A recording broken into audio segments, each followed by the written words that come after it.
পহেলা March মায়ানের 1 বছর পূর্ণ হবে, কিন্তু সেদিন মায়ানের জন্মদিন নয়, কারণ মায়ানের জন্ম হয়েছিল 29শে ফেব্রুয়ারি।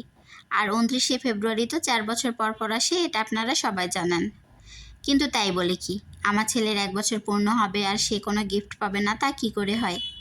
হ্যালো এভরিওয়ান, আসসালামু আলাইকুম। সবাই কেমন আছেন? আশা করি সবাই অনেক অনেক ভালো আছেন। মায়ানের 1 বছর উপলক্ষে তাকে আমরা কি গিফট করব সেটাই শেয়ার করব আজকের এই ভিডিওতে। আমার হাতে দেখতে পাচ্ছেন একটা ব্যাগ, সেখানে মায়ানের বাবা টি শার্ট ছিল যেগুলো ফিটিং করাতে হবে। কথা বলতে বলতেই কিন্তু আমরা চলে এসে পড়েছি জুয়েলার্সের দোকানে। এখানে মায়ানের বাবা মায়ানের হাতের মাপ দিয়ে নিচ্ছিল। আপনারা একটু আইডিয়া করে বলেন তো মায়ানের জন্য আমরা কি বানাতে দিব? অবশ্য মায়ানের 1 বছর উপলক্ষে মায়ান তার খালামণির কাছ থেকে একটা স্পেশাল গিফট পাবে। এখানে এসেও তো মায়ান খুব ছোটাছুটি করছিল, কিছুতেই কোলে থাকতে চাচ্ছিল না। এখানে দেখছিল সেটা কিভাবে কি কাজ করছে এগুলো। এর মধ্যে আবার মায়ানের বাবার অফিসের কল চলে এসেছে।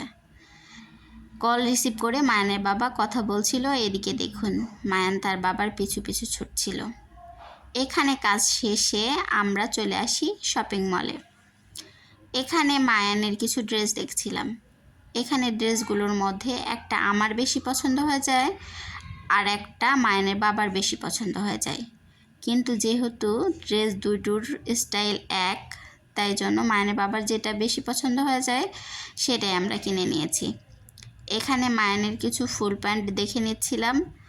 এই 3টা ফুল প্যান্টের মধ্যে একটা ফুল প্যান্টও কিনে নিয়েছি। গরমের সময় হলেও প্যান্টগুলো অনেক আরামদায়ক ছিল। এখানে গেঞ্জি সেট কিনে নিয়েছিলাম, গেঞ্জি, তারপরে শার্ট। এখানে আমরা কেনাকাটা করছি আর এদিকে দেখুন ছেলে দাঁড়িয়ে দাঁড়িয়ে লোকজন দেখছে, কোলে থাকতেই চাচ্ছিল না, কি করব আর বলেন।